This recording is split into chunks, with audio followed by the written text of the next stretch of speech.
Praise lord children, అందరు బాగున్నారా? మనము ఇప్పుడు సండే స్కూల్ పరిచర్య కోసము ప్రార్థన చేసుకుందాం. ప్రేమగల పరిశుద్ధ తండ్రి, జీవాధిపతి, నమ్మదగినటువంటి దేవ, నీకు స్తోత్రాలు తండ్రి. ఈ యొక్క వేళలో ప్రభా మరి పెళ్లిళ్ళు ప్రార్థన మందిరం బట్టి వందనాలు ప్రభా. ఈ యొక్క మరి మందిరంలో తండ్రి చిన్నపిల్లల యొక్క సండే స్కూల్ సాంగ్స్ అలాగే లెసన్ స్టోరీలో ప్రభా ఈ దినము తోడుగా ఉండండి. మీరు మమ్మల్ని ఎంతో ప్రేమించినారు, రక్షించుకున్నారు ప్రభా. బిడ్డలను కూడా మీరు ప్రేమిస్తున్నారు తండ్రి ప్రభా. ఈ యొక్క దినాల్లో కరోనా వైరస్ ద్వారా ప్రభా మీ మందిరంలో గ్యాదర్ కాకుండా మరి ఎవరి గృహంలో వారు ఉంటా ఉన్నారు. ఇటు పరిస్థితుల్లో ప్రభా సండే స్కూల్ పిల్లల నిమిత్తమే ఈ యొక్క ప్రభా సండే స్కూల్ పరిచర్య ఈ విధంగా ప్రారంభిస్తుండగా యూట్యూబ్ ద్వారా నేను సహాయం దయచేయండి ప్రభా. పిల్లలందరూ తండ్రి దీన్ని సద్వినియోగం చేసుకుని చూడగలిగినట్లు తండ్రి నీ మెండైన సహాయం దయచేయండి.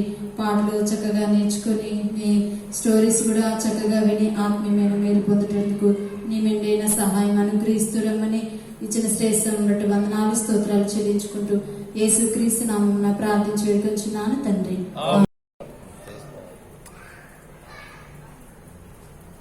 ఇప్పుడు మన సండే స్కూల్ పాటల బుక్ లో పాట సంఖ్య 789 చిన్నపిల్లల అనే పాట, తెలుగులో పాట సంఖ్య 789 అనే పాట పాడుకున్నాం.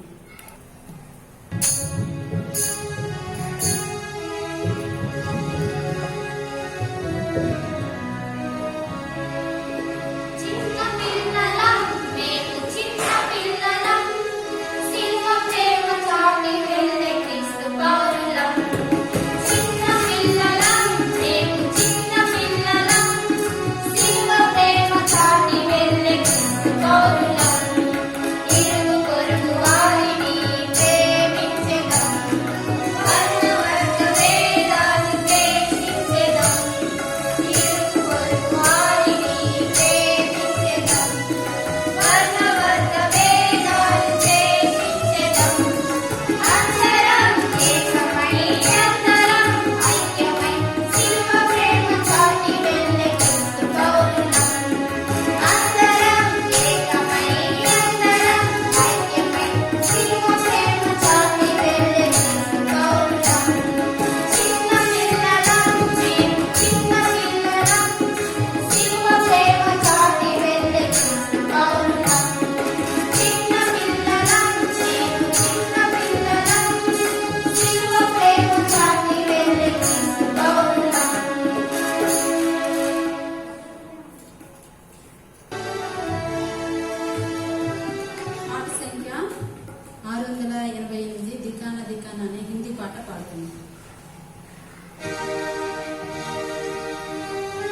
ఏ good thing to praise the lord అనే పాట. ఇది ఇంగ్లీష్లో. మరి పాట సంఖ్య 154 పాట పాడుతుంది.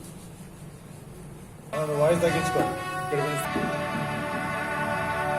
It's a good thing to praise the Lord. It's a good thing to praise the Lord. It's a good thing to praise the Lord.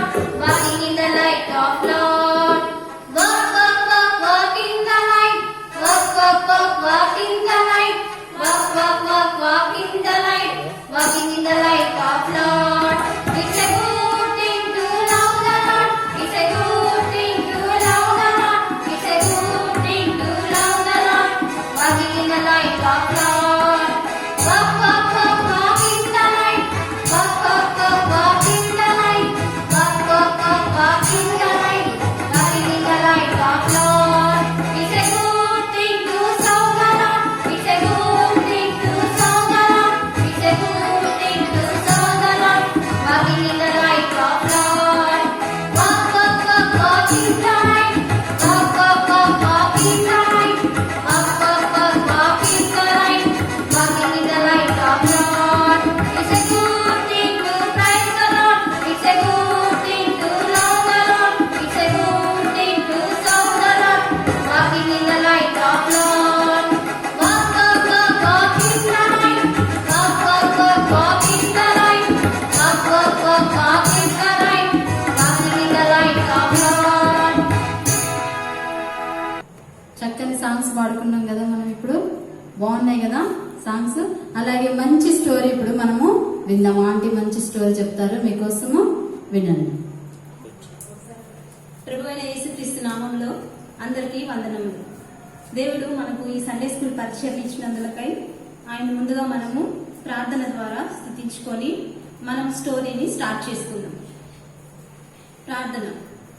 ప్రేమ నమ్మకం గల పరలోకపు తండ్రి, మీ బంగారు పాల్సినదిగా వస్తున్నానైనా ఈ సండే స్కూల్ పరిచయను ఈ విధంగా మాకు ఏర్పాటు చేసిన విధానానికై మీకు స్తోత్రాన్ని చెల్లించుకుంటూ వస్తున్నాను.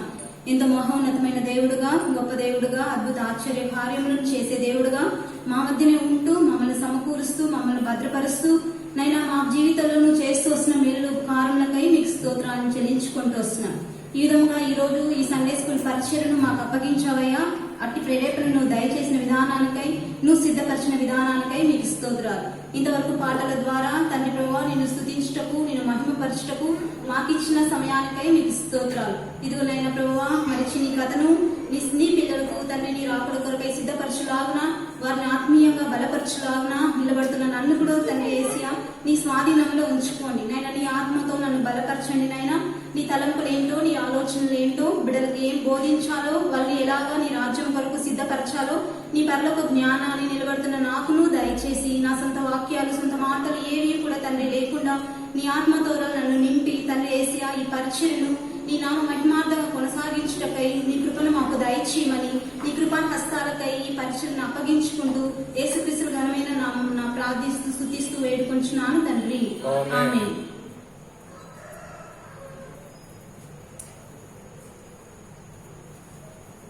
అందరికీ ప్రైజ్ లార్డ్. మరొకసారి అందరూ బాగున్నారా?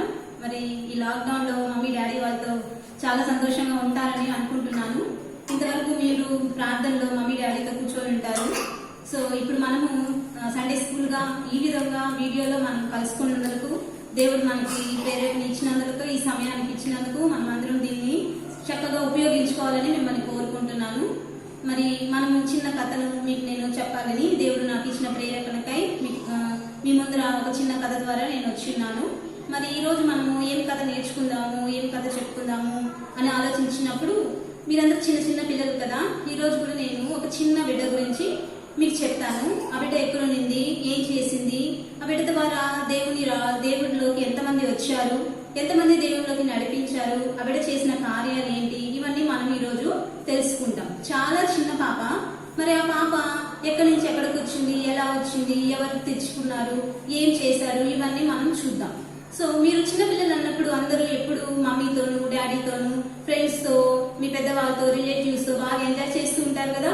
అదే విధంగా ఈ బిడ్డ కూడా అట్లానే ఇంట్లో ఉంది అనమాట. వాళ్ళ ఇంట్లో వాళ్ళ మమ్మీ డాడీ వాళ్ళతో హ్యాపీగా సంతోషంగా గడుపుతున్న రోజుల్లో ఏమైందో మనం ఇప్పుడు చూద్దాం.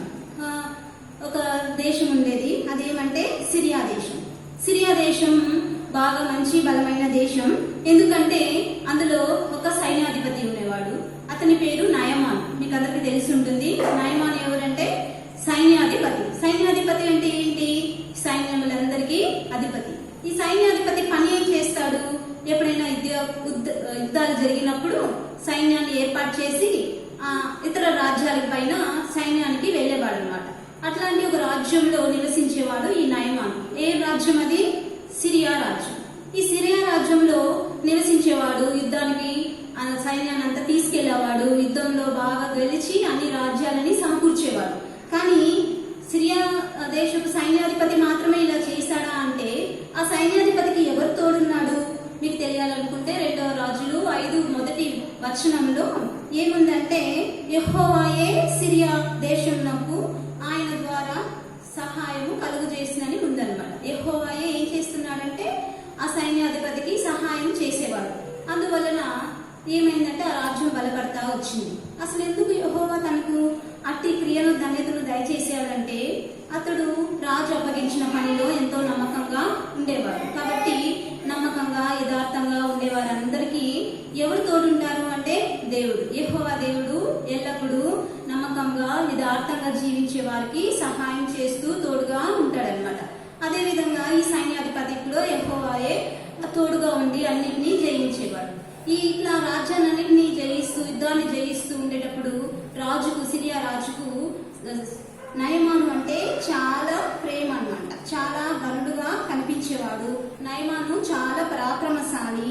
అంతేకాదు నయమాను చాలా గొప్పవాడుగా భావించేవాడు ఈ రాజు. కానీ ఇన్ని ఘనతలు ఉన్నప్పటికీ నయమానికి ఒక రోగం ఉండేది. ఏం రోగం అంటే కుష్టి రోగం.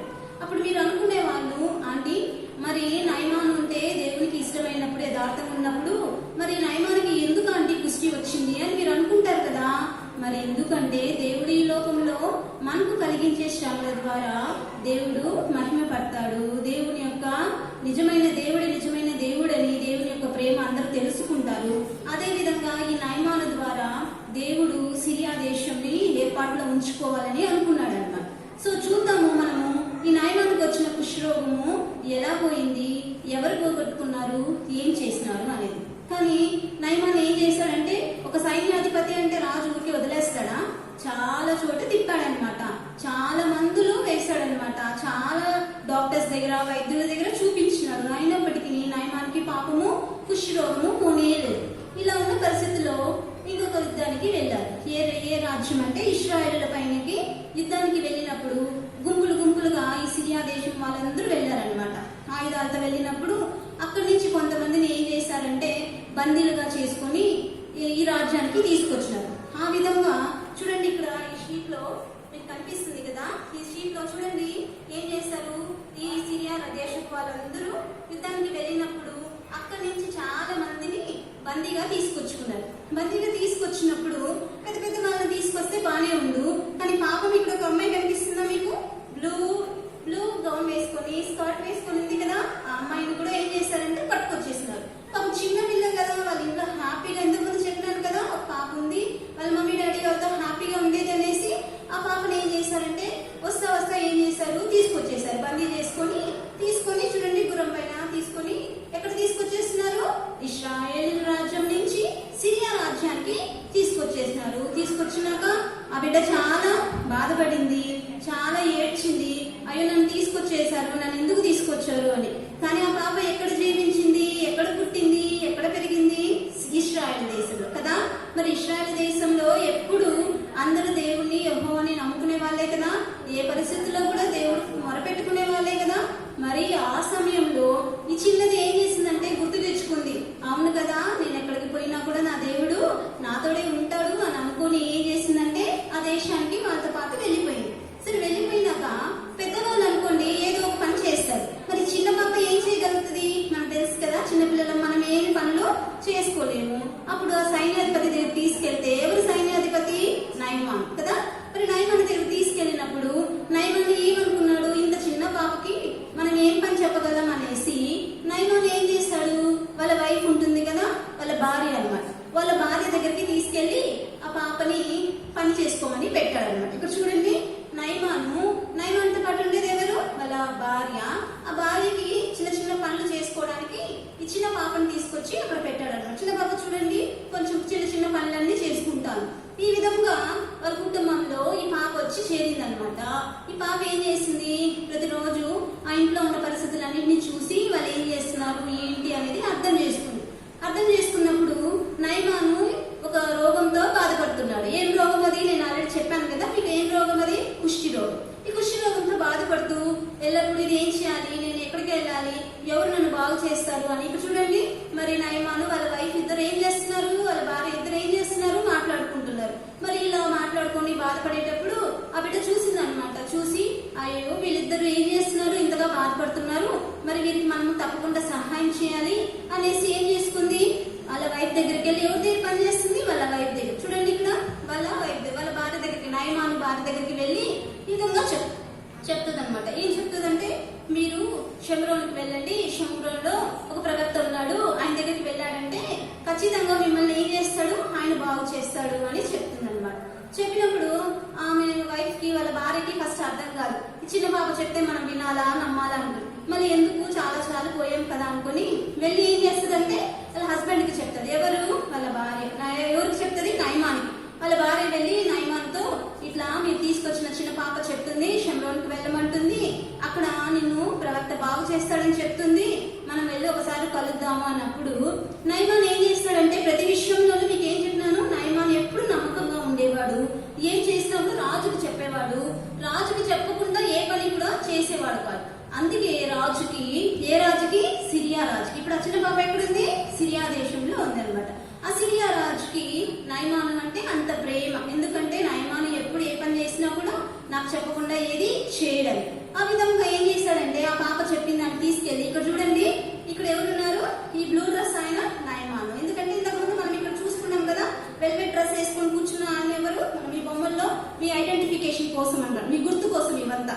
ఈ వైలెట్ కలర్ వేసుకునేది ఎవరు? నయమాన్. ఈ నయమాన్ ఏం చేస్తాడు, నేరుగా అక్కడి నుంచి వెళ్ళి రాజుకు చెప్తాడు. ఎవరు రాజు? ఇందులో ఎవరైతే కిరీటం పెట్టుకుంటారో వాళ్ళు రాజు. రాజు అంటే కిరీటం ధరించి ఉంటాడు కదా, ఆ విధంగా తీసుకెళ్లి రాజుకి, ఎవరు? నయమాను, ప్రభువా రాజా, ఈ విధంగా ఇశ్రాయేల్ నుంచి వచ్చిన నాకు చిన్నది నాకు ఈ విధంగా చెప్పింది, ఆ ఊర్లో వెళ్ళి మనం కలుసుకుంటే అతను బాగా చేస్తాడంట అని చెప్పాడనమాట. చెప్పినప్పుడు చూడండి, ఒక చిన్న మా పాప చెప్పిన మాటను వాళ్ళ భార్య వినింది. ఆ తర్వాత నయమాను విన్నాడు. వినడమే కాకుండా ఏం చేశాడు, తీసుకెళ్లి రాజుకు చెప్పాడు. అంటే ఇవన్నీ ఆ చిన్న పాప చెప్తే జరుగుతుందా? మీ ఇంట్లో మీరు ఎవరైనా చెప్తే, మమ్మీ ఇట్లా కాదు మమ్మీ, డాడీ ఇలా కాదు మమ్మీ అంటే వింటారా? వాళ్ళు వినరు కదా.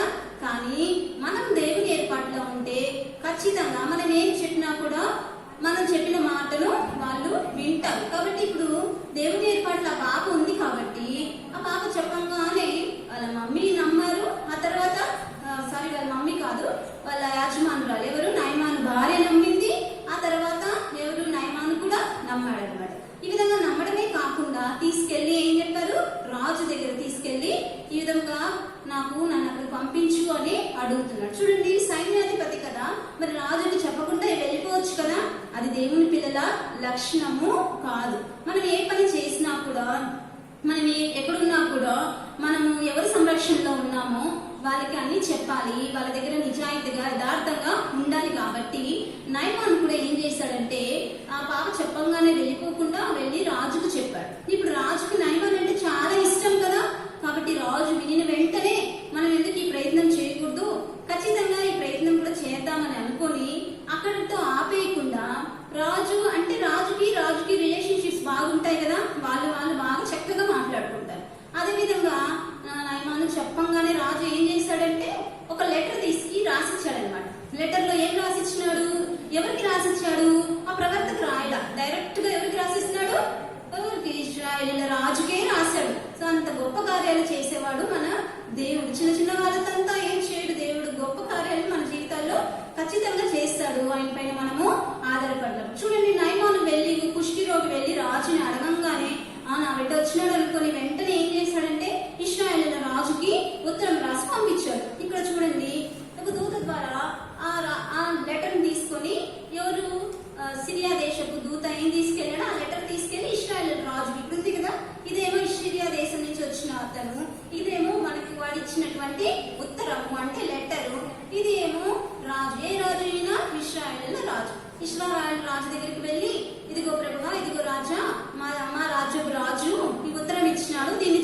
అని అన్నప్పుడు అందులో ఏమి రాసిందంటే, మా సైన్యాధిపతి ఈ విధంగా కుష్టి రోగంతో బాధపడుతున్నాడు, మీరు నయం చేయాలి అనేసి కొంచెం బహుమతులు కూడా పంపిస్తాడు. ఏంటి ఆ బహుమతులు అంటే లక్షల వెండి బంగారంతో పాటు 10 దుస్తుల బట్టలు కూడా ఇచ్చి పంపిస్తాడు. అప్పుడు రాజు చూసి భయం వేస్తుంది అనమాట. ఎందుకంటే సిరియా దేశం ఎప్పుడు ఏ రాజ్యానికి యుద్ధానికి పోయినా ఓడిపోలేదు. మీకు చెప్పినాను కదా, అది ఎప్పుడు గెలుస్తానే ఉంది. ఎందుకు గెలుస్తా ఉంది? నయమాన్ వల్ల. నయమాన్ ఎందుకు గెలుస్తున్నాడు? యెహోవా తన చేత ఆ గెలుపుని దయచేస్తున్నాడు. అందుకని ఇశ్రాయేలు రాజు కూడా భయపడతాడు. నేనేంటి చంపుటకు బతికించుటకు నేనెవరిని? కుష్టి రోగంని పోగొట్టడానికి నేనే పాటి వాడిని? ఎందుకు మీ రాజు ఇట్లా నాకు లెటర్ రాశాడు అని చాలా టెన్షన్ పడిపోతాడు, చాలా భయపడతాడు.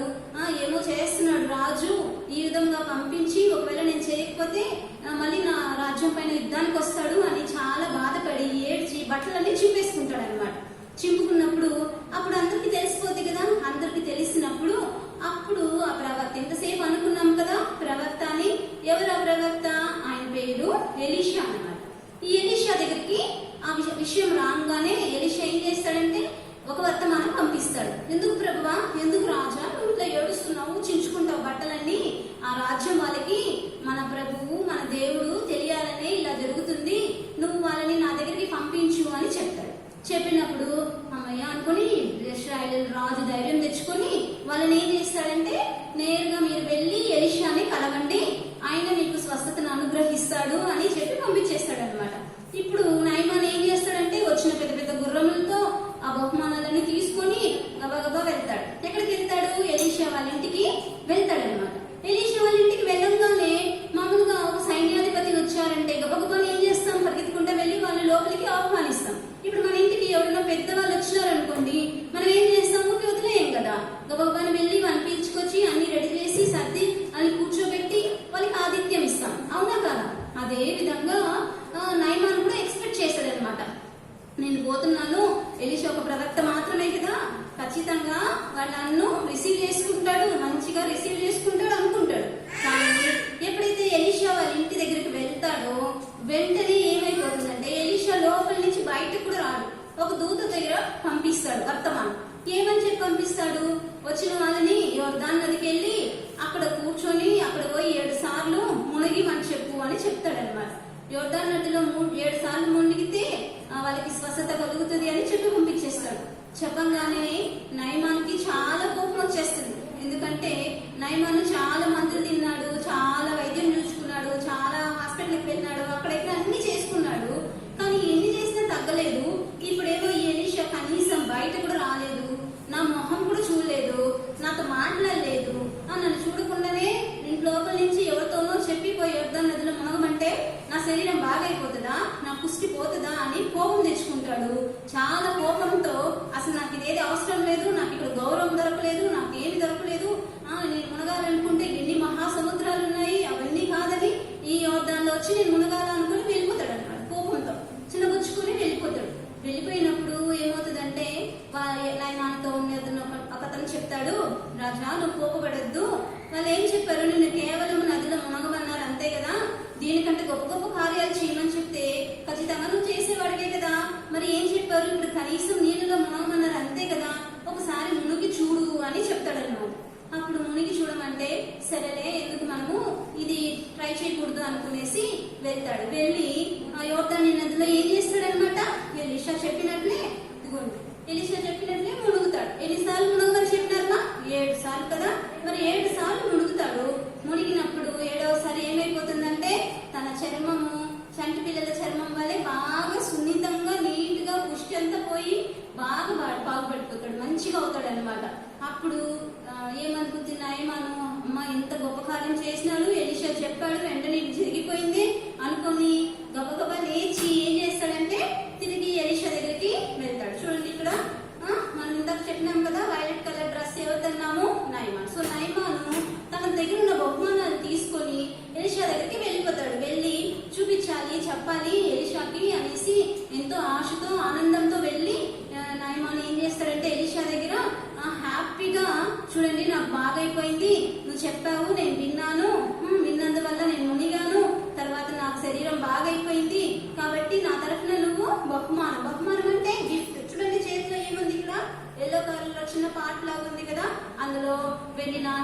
బంగారు నాణ్యాలన్నీ పెట్టుకొని ఎలీషాకి ఇస్తాడు. ఇచ్చి తీసుకోండి అన్నప్పుడు ఎలీషా ఏం చేస్తాడు? నిన్ను స్వస్థపరిచింది నేను కాదు, నా దేవుడైన యెహోవాయే, నేను బహుమానాలు తీసుకోను అన్నప్పుడు ఒప్పుకోడు నయమాను. లేదు, ఖచ్చితంగా మీరు తీసుకోవాలి అంటే నా దేవునికి ఈ బహుమానాలన్నీ నచ్చవు, నేను తీసుకోను ఖచ్చితంగా.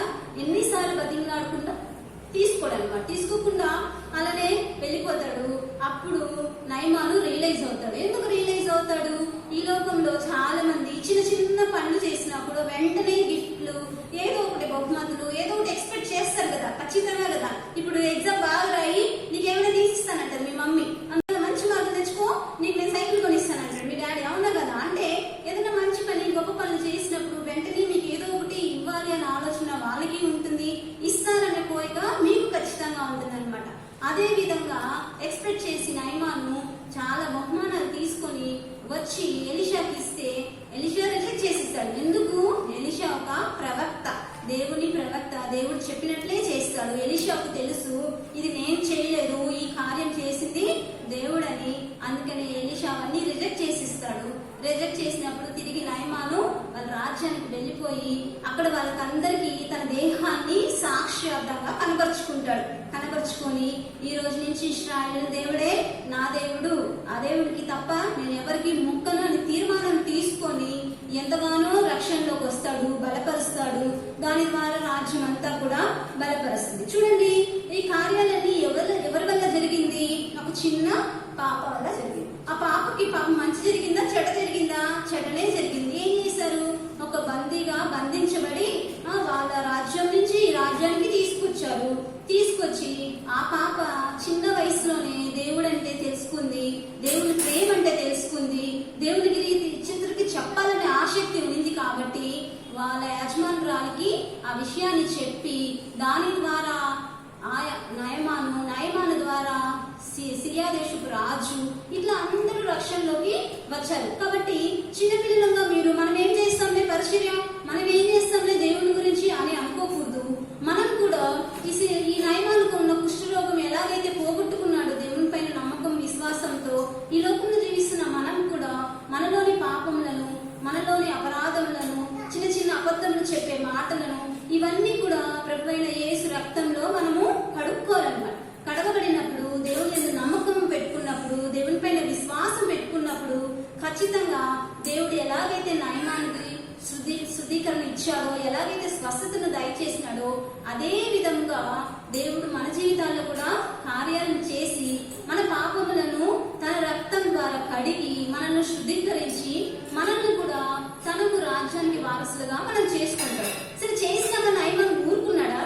అక్కడికి వెళ్ళి అందరికీ స్వార్థ చెప్పాడు, దేశమంతా రక్షింపబడింది. కాబట్టి మనము మన ఇతరులను దేవుళ్ళలోకి నడిపించాలంటే ఫస్ట్ మన పాపములను మనం ఒప్పుకోవాలి, మనం యథార్థంగా జీవించాలి, మనం నీతిమంతులుగా ఉండాలి, చిన్నప్పటి నుంచే దేవుళ్ళలోని ఎదగాలి, తల్లిదండ్రులు అంటే గౌరవం ఉండాలి, సండే స్కూల్ కి ఖచ్చితంగా రావాలి, చెప్పిన వాక్యాలన్నీ నేర్చుకోవాలి. ఇవన్నీ దేవుని పిల్లల యొక్క లక్షణాలు అన్నమాట. ఇవి ఉన్నప్పుడు సాతాను మిమ్మల్ని ముట్టదు. ఎందుకు? దేవుడు తనని విడగా చేసుకున్నాడు కాబట్టి నీ చుట్టూ ఏం వేస్తాడు? కంచు వేస్తాడు. కాబట్టి ఏ అపాయము, ఏ ప్రాబ్లం నీకు రాదు. నువ్వు ఏం చేస్తావంటే దేవుణ్ణిలో ఎదుగుతావు.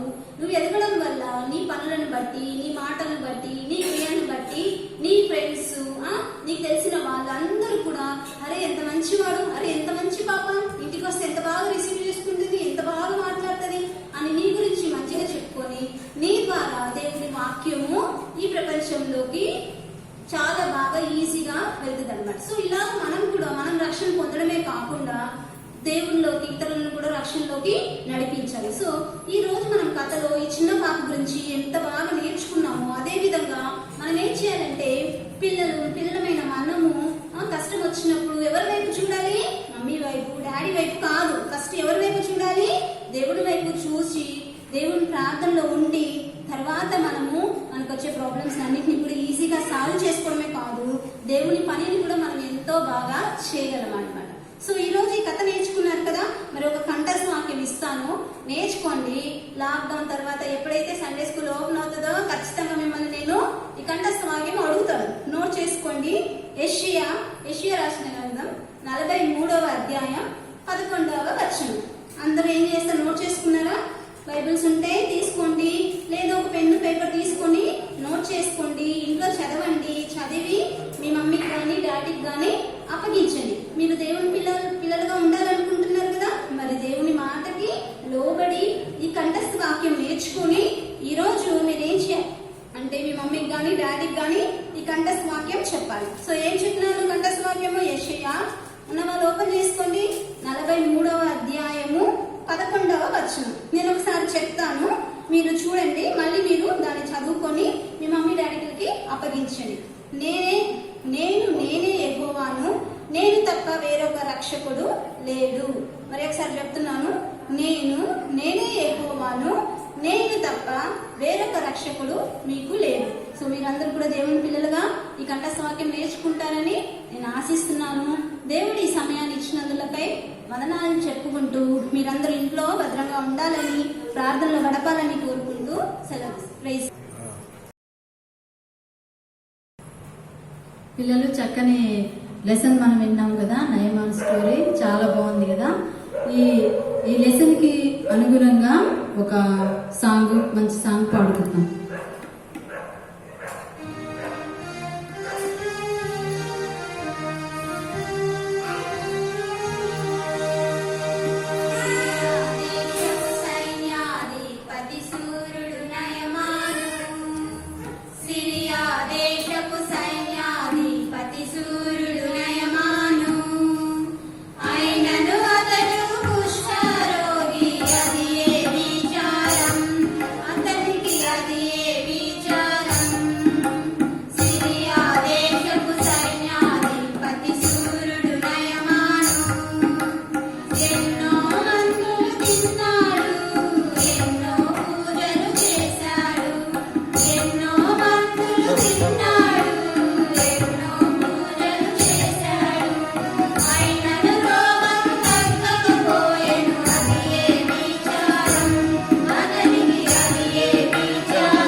మంచి సాంగ్స్ అలాగే మంచి స్టోరీ మనం విన్నాం కదా.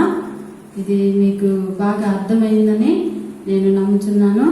కనుక మనము ఇప్పుడు ప్రార్థన చేయాలి. పిల్లలు మీరందరూ మీరున్న చోటునే మోకరించి కళ్ళు మూసుకొని ప్రార్థన చేసుకుందాం.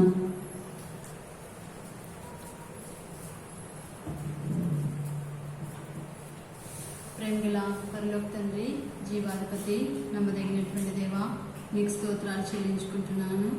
నయమాను తన జీవితంలో కుష్ఠరోగము కలిగి ఉన్నప్పుడు తండ్రి ఇశ్రాయేలు చిన్నది ప్రభా, మరి నీ గురించి ప్రకటించిన బిడ్డగా ఉంటూ వచ్చింది తండ్రి ప్రభా. మరి ఈనాడు సండే స్కూల్ పిల్లలు కూడా ఇశ్రాయేలు చిన్నది వలె ప్రభా నీ కొరకు జీవించగలిగినట్లు దేవా సహాయం చేయండి. నీ రాజ్య సువార్త ప్రకటించేవారుగా తండ్రి, మరి నిన్ను గణపరిచేవారుగా నీ నామమహిమార్థమే వారు జీవించలాగున నీ మెండైన సహాయం అనుగ్రహిస్తున్నామని వేడుకుంటున్నాను. పినియల్లో ఉంటున్నటువంటి సండే స్కూల్ బిడ్డలందరిని బట్టి వందనాలు. పేరు పేరు వలసిన మీరు జ్ఞాపకం చేసుకునండి ప్రభా. వారు గృహాల్లో ఉంటున్నారు మరి తండ్రి, మరి లాక్డౌన్ కారణాన ప్రభా వారి గృహాల్లో తండ్రి ప్రభా మరి ప్రతి దినము ప్రార్థన చేసేవారుగా, బైబిల్ చదివేవారుగా తండ్రి ప్రభా, మరి ఎన్నో తండ్రి ఆత్మీయ విషయాలు తెలుసుకునేటువంటి వారుగా, నీ కొరకు జీవించేవారుగా వారు ఉండగలుగునట్లు దేవా సహాయం చేయండి ప్రభా. మరి మీరే కనికరించండి. వారి చదువుల్లో కూడా మీరు సహాయం చేయండి ప్రభా. కరోనాను కూడా ప్రభా ప్రపంచం నుంచి మరి మీరు త్వరగా దాన్ని తీసివేస్తురమని ప్రభా వేడుకుంటున్నాను. మరలా తండ్రి పెండియల్లో సండే స్కూల్ మరి ప్రారంభించుకోవడానికి మీ మెండైన సహాయం అనుగ్రహించండి. ప్రతి ఒక్క బిడ్డను మీరు జ్ఞాపకం చేసుకునండి. మంచి ఆరోగ్యంతో నింపండి. కరోనా వైరస్ ఎవరికి రాకుండా మీరు కాపాడుతురమ్మని వేడుకుంటున్నాను. ఇంతవరకు ప్రభా మీ బిడ్డల్ని ప్రభా మీరు భద్రపరుస్తూ నడిపిస్తూ వచ్చిన విధానం బట్టి వందనాలు ప్రభా. మరి ముందు కూడా భద్రపరచండి ప్రభా. నైనా వారు ఉంటున్నటువంటి స్థలాల్లో వారు క్షేమంగా ఉండగలిగినట్లు ప్రతి విషయంలో మీ సహాయం అనుగ్రహిస్తురమ్మని తల్లిదండ్రులకు లోబడే బిడ్డలుగా, నీకు లోబడే బిడ్డలుగా, నీకు ఇష్టలుగా ప్రభా బిడ్డలు జీవించగలిగినట్లు నీ మెండైన సహాయం దయచేయండి. ఇశ్రాయేలు చిన్నది వలె ప్రభా వారు నీ కొరకు జీవించి నీ సాక్షులుగా వారు నిలవగలుగునట్లు నీ మెండైన సహాయం అనుగ్రహిస్తురమ్మని ప్రభువైన యేసుక్రీస్తు నామపేట ప్రార్థించి వేడుకొంచున్నాను తండ్రి. ఆమేన్. అందరికీ ప్రైజ్ లార్డ్. మీ గృహాల్లో చూసి మరి ఈ సాంగ్స్ అలాగే లెసన్ బాగా నేర్చుకోండి. Praise lord.